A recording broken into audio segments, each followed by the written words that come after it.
Hello, everyone. This is Ryan Scott here again. I'm the lead columnist for D3Hoops.com, and I am joined today by TCNJ men's basketball. We have the new head coach, Evan Elberg, and senior guard, Nick Koch, who are joining us today. And I want to thank you guys for making some time here in the preseason as practice has just gotten going. Thank you for having us. Absolutely. Yeah, thanks for having us, Ryan. We're excited to be here. Nick, I want to start with you. You've got more experience here than coach around this program at this point with the team that's here. Um, you guys had some great success last year. You've been doing really well the last couple of years, but certainly unfinished business coming into senior season. What's the mindset for you and your class as you guys are approaching this year?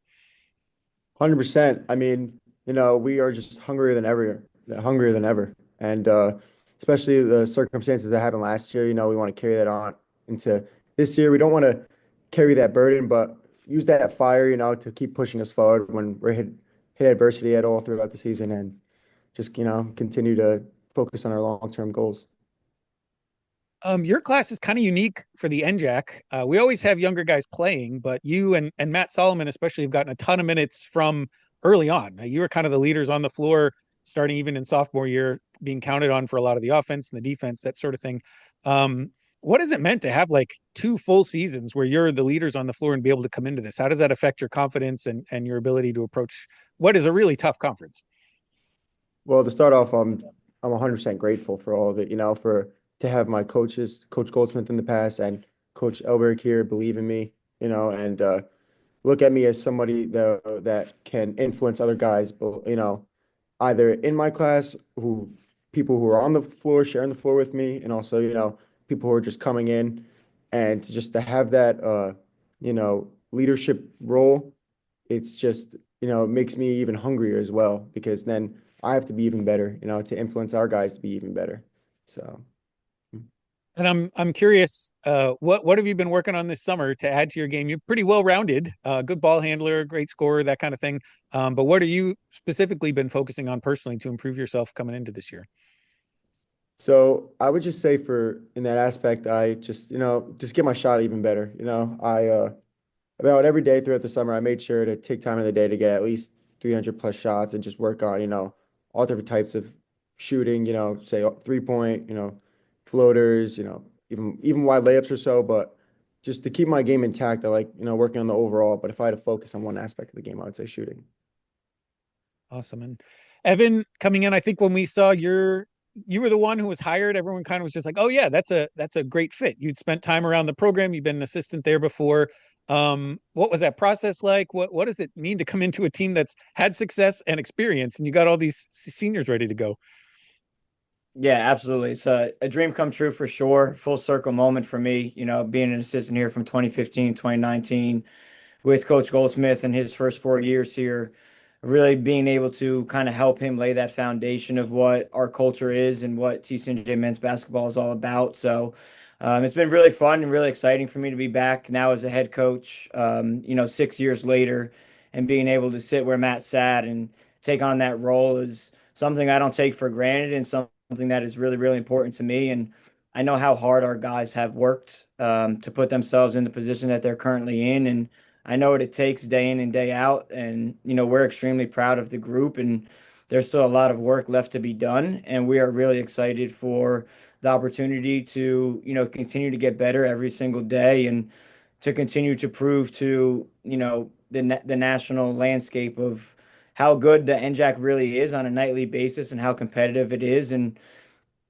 put ourselves in a position where we're going to compete for an NJAC title and we're also going to, try and make a run in the NCAA tournament.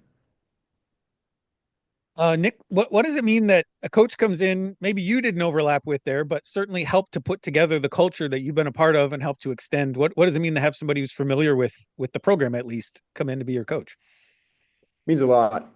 Coach Elberg came up to me as soon as he got in here and he knew what, he wanted at the end of the day and he knew what type of program culture he wanted to create and he stuck by that. And at the end of the day, everybody wants to win. And we came together, whatever, differences he had in the past and what I had in the past, and we're coming together and we want to create something special this season.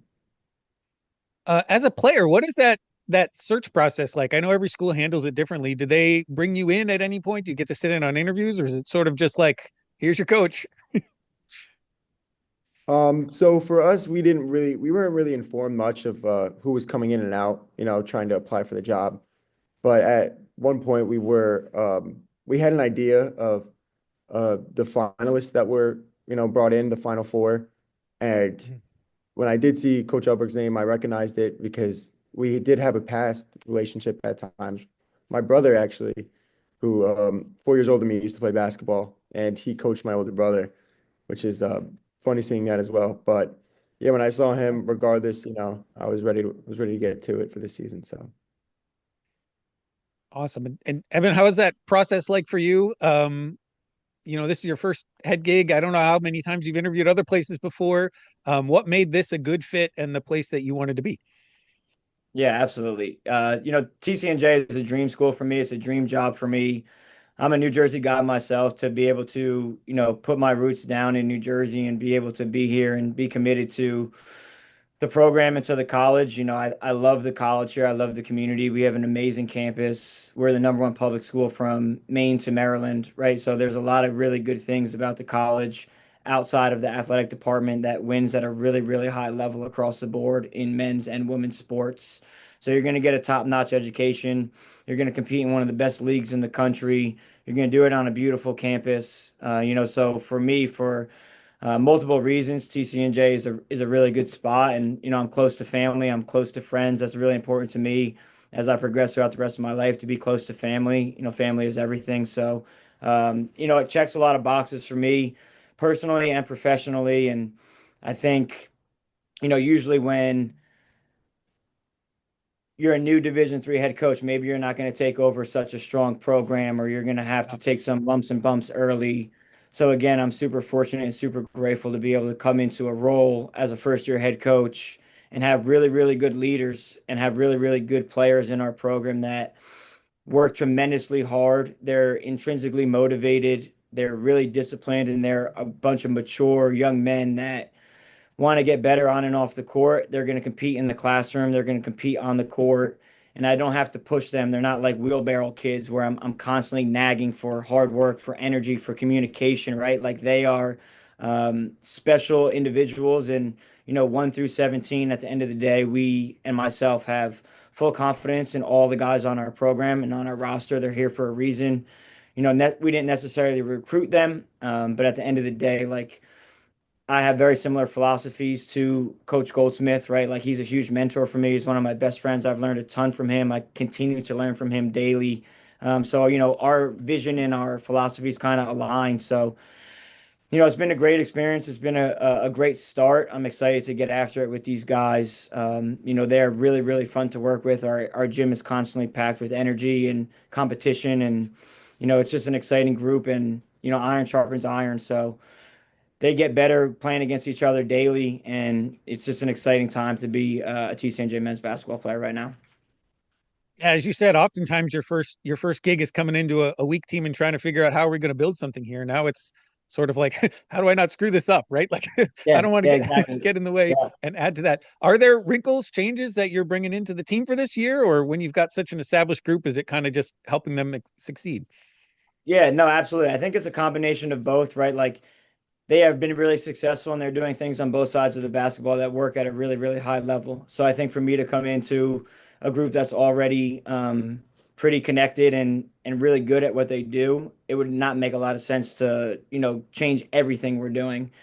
Are there going to be a little bit of different wrinkles on both sides of the basketball for sure, right? Like I'm going to coach to my strengths, and at the same time, we're going to keep a lot of the nuts and bolts intact of what was previously being done. It was working at a really high level, and we return a lot of that personnel. So you'll see a combination of both for sure. But at the end of the day, we're going to hang our hat on being really tough, both physically, both mentally. We're going to hang our hat on sitting down and guarding and being tough and physical and having really good scouts and really good game plans to take other teams out of what they're trying to do. And, offensively, we're going to play fast. We're going to space the floor. We're going to play a lot of five out. We're going to always be in attack mode on both sides of the basketball. We're always going to try and dictate both sides of the basketball. And, our mantra is toughness wins, right? If we can be in better shape and we can out tough our opponents, sometimes our jump shot's not going to travel all the way up to Montclair State, all the way down to Stockton. But if our toughness travels and our defense travels, we're always going to put ourselves in a position to win those tight, close NJAC games. Yeah, so no, radical changes like we've seen from your football team this year, right? Just Yeah, we will. Yeah, we Coach Moody is doing a phenomenal job of kind of, I think they're doing a lot of different stuff offensively, and I think it was probably for sure. needed. So kudos to him. He's tremendous and some good energy around the campus right now with our football team kind of rolling. So, Nick, some changes may be necessary. You guys last year, hate to bring it up, but did not get over that Montclair hump. They seem to have your number every single time you played them, and they're bringing back a lot of guys too. I mean, I think you two teams are bringing back the most from the NJAC for this coming year. What are some of the things you have to get better at, have to do different if you wanna get that number one seed at the end of the season? Yeah, well, going into the season, obviously, we didn't have an unsuccessful season when it comes against Montclair, but I feel like as a team's goal, it's a one game, at a time and one practice at a time if you want to get really, political with it. But, we will figure out, as it comes. But right now we haven't even started our first scrimmage, and right now we're practicing. We're on day 3 of practice, so we're trying to figure out how we can get our guys better and how we could push each other, hold each other accountable. And when the time comes, I'm sure Coach Elberg will figure out, a plan for us and, how we can redeem ourselves from this season. But for now, we're just going to stick to to us and just figure out how we can get better.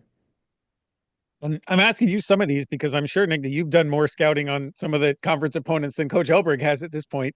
Um, Rowan and Stockton Ramapo all lose some big players, but obviously those are good programs that are going to bring guys back and be good. Maybe some of the ones that were a little lower down, are there some teams that you think are like kind of sneaky good and you want to make sure you don't sneak up on you this year? Well, when it comes to NJAC play, I genuinely think every team has a shot. Every team is, tough. Like there's some teams out there, say you go to Rutgers Newark, who maybe last year didn't have the successful season they want, but they're a physical team, and we have to adjust our game plan to, to become physical and match their physicality. So when it comes to every single team, we can't take any games off. And even though I know a bunch of teams lost some guys, especially Rampo, they lost 5 seniors. Regardless of who they have in those positions, we still can't take off. We want to be the most, we want to be the most successful team we can be in the NJAC, and plus we're looking to, try and do some things in March. So, For if by sure. just taking one, by taking one practice at a time, we can eventually, when it's game time, we'll be ready.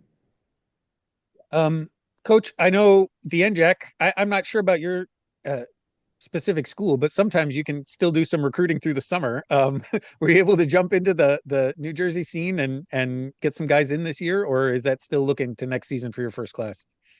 Yes, still looking for next season for the first class. Obviously, we got hired pretty late as a staff, and we have some pretty hard admissions deadlines.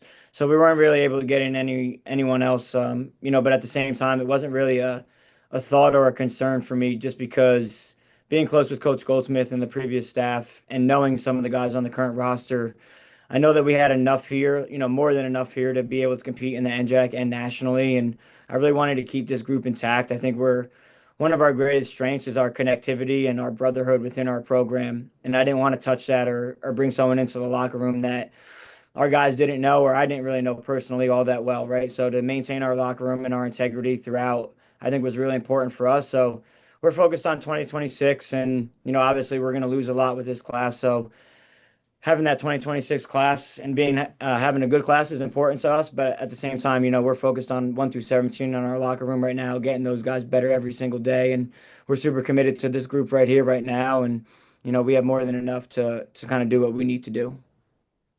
Yeah, Coach, maybe that's a good thing for people who aren't aware. The NJAC obviously is public schools in New Jersey, but TCNJ has kind of a it still sounds a slightly higher academic profile, right? It's a higher ranked school in a lot of ways, and you're recruiting a different caliber of student or a different kind of kid. What makes TCNJ unique as you go out on the trail and you're selling this to prospective players?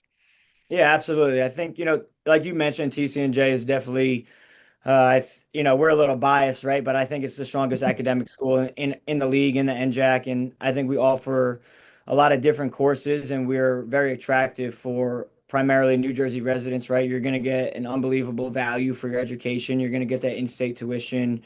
You're going to leave TCNJ with a phenomenal degree. 80% of our seniors before they graduate have job offers in hand. 98% of our seniors are employed or in grad school within a year of graduation. Our business school has been ranked top 50 in the country. Our engineering program is phenomenal. Our kinesiology, health and sciences, right? So we have some different majors and maybe some private, smaller liberal arts colleges maybe don't have, and we're a little bit bigger of a school. So I think we're different in that regard compared to some of the liberal art private schools. And, I think there are some other really good academic schools in the NJAC. Obviously, we're biased and, we think we're a really good fit. So maybe we have to recruit a little bit differently. And I think that's also a strength where maybe the other 9 teams in the NJAC have to maybe compete with each other in recruiting, and we can be a little bit more outlier, and we can kind of, you know, I look at it as a way where we can recruit a kid that maybe some of the NJAC schools can't. Instead of saying, man, I wish I could recruit some of these kids. It's okay. We'll recruit some other kids that they can, and we'll be different and we'll be uncommon in that way. Sure. And I assume that has a lot of the reason why you're back and still there, Nick. I know with the coaching change, you maybe explored the portal a little bit. Obviously you're back and ready to go with your classmates. What was that process like, and what ultimately made you decide to commit and finish out here? So starting off, obviously, about the coaching change, I did want to explore my options, see, what schools would contact me and so on. But at the end of the day, this connection and this brotherhood that has formed is just too hard to give up on.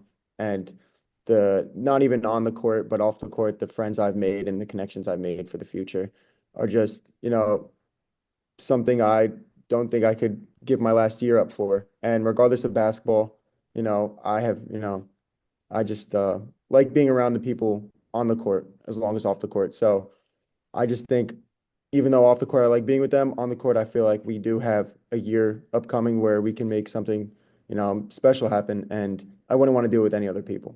And especially with Coach Sure. Elberg coming in, I figured, he's familiar. So let's figure it out together. So yeah. I want one more, as we have a national audience here who maybe is looking at box scores on occasion, but doesn't always know your team.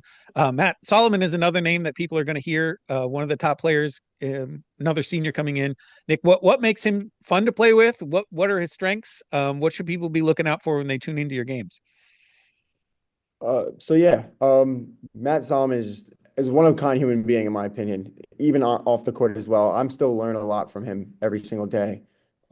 He's just he's a true captain in my eyes. Even when it comes to his accolades on the court, off the court he pushes everyone, to the best of their abilities, and not only just by motivating people, he could, he'll stay extra with other people to help them out, improve their game, and that's what a true leader or captain does. And it's not even on the court where he's helping people, off the court when it comes to academic abilities. He's always pushing people to get to class or get that, assignment done. But on the court, he's great to play with.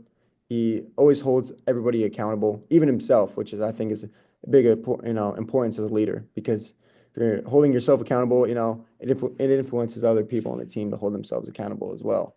So, and not even that, he's just very uplifting. Whenever, a teammate makes a mistake, he's one of the first guys there to uplift them and, let them know that it's all right. Next play mentality, it's something we preach. So I would say, yeah, he's just one of a kind leader. And when it comes to his game, he's an elite rebounder, an elite finisher. He loves that post hook, and it's unguardable when he's in his, in his flow. So it's a great person to be around. Coach, I don't know if you want to add to that, maybe talk about Nick's game as well. And these are kind of your two senior leaders on the floor, and anybody else who you want to shout out in that senior class as well. Yeah, I think it's a tremendous group of seniors. I think they have a pretty unique perspective. When they were freshmen, maybe the program wasn't as strong as it needed to be, and they've kind of seen a not so great culture and maybe a really, really great culture. So I think they have a unique perspective and they know what works and what doesn't work. So I'm really fortunate, to be a first year head coach and have a group of seniors who have seen it, have done it, who've been there before, and they're really, really connected, right? So, but specifically with Matt, I think Nick touched on it a lot. He's a true leader. He's an incredible human being on and off the court. I tell these two guys all the time, like we're gonna go as far as you guys can take us, right? And at the end of the day, like I think the best programs are player led and player accountable. And Nick and Matt, as well as all of our other seniors, do a really good job of holding the team accountable to the TCNJ men's basketball standard. And that's just not on the court, that's off the court as well. And I'm super lucky to be around a great group of young men who again are super disciplined, intrinsically motivated, and they get it done on the court and outside the court as well. And being around them for a month and a half, I know why this program has been so successful, and I know what their work ethic is. And we've pushed guys pretty hard in the preseason with some lifts and some early mornings and some conditioning stuff, and there's been not 1 ounce of pushback or why are we doing this, why are we doing that. They've just committed to it. They've put their heads down. They've grinded through it. And I think they've done a really good job of setting the tone for what this season needs and what this season demands. And just more with Nick and his game. He's an ultimate competitor. He's probably the most conditioned guy in our gym. He's winning every single sprint. He's guarding full court. He's picking guys up. He's making us better every single day. And it's not just his ability to score the basketball. I think we all know he averaged 22 points a game last year. He can really go and put the ball in the rim and put the ball in the hoop. He makes his teammates around him better constantly. He challenges our guys constantly in practice. I think it's great for our young guards to kind of see what that looks like for a senior guard who's been really successful. And it's not just like making shots, right? He's guarding, he's intense, he's communicating in practice, he's competing. So I think he does a really good job of setting the tone for us on a daily basis in practice, as well as the rest of our seniors and the rest of all of our other guys. Yeah, maybe that's a good way to finish up, Nick, to think about the legacy. Obviously, you have one more season left, but this is part of building the culture, right? Sneaking into the top 25. I voted for you in the preseason, where there's a lot of people expecting a lot of things out of you this season, but it really is more than just this year, right? It's what you're leaving behind when you graduate and finish. What does that mean for you? It means absolutely everything. To just know I left my jersey in a better place for the person who's going to take my jersey next is something, I just words can't describe. And to be able for everybody to believe in me, that it brought me into this program from day one to where I am now, it's just truly a blessing. And I can't thank anybody around more than the people around me that have in my environment to help me with this, along with the coaches and along with my teammates, even on and off the court, everybody around me pushed me to be better. And I wouldn't be in the situation I was if it weren't for them. Awesome. Well, thank you guys for the time. I wish you the best of luck. I'm looking forward to watching some games and see if I can get up there. I live in Delaware, so I'm not too far away to try and get over to some NJAC games now and again. And just for the narrative as a writer, really would love to see you guys find a way to play against Middlebury in March, right? It would be a great way to finish that out. But thanks for your time.